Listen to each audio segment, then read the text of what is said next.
For Gary Nisbet, there was something familiar about his new coworker, Randy Joubert. 2 months ago, Joubert started delivering furniture for a Waldoboro, Maine store that Nisbet had worked at for 7 years. And people are saying we look like brothers, and we go on deliveries together for the last month and a half, and we keep getting it. Nisbet was adopted as a baby.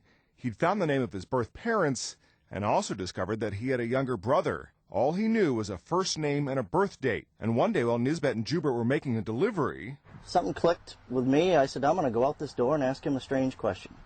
So I got him up by the truck and said, Gary, this is going to sound bizarre, but were you adopted? And he kind of stares at me and, yeah.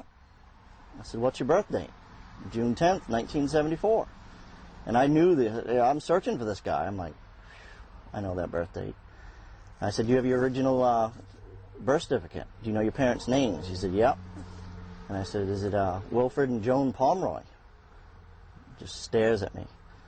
How do you know my parents' names? And I said, those are my birth parents' names.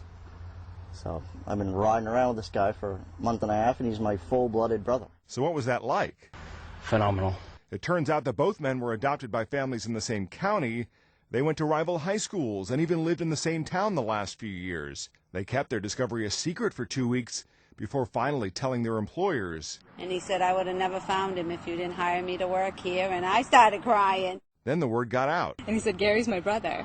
And I just started crying, I cried. I was so happy for them because they're two wonderful guys. 2 guys who now have a lifetime of catching up to do. Matt Friedman, The Associated Press.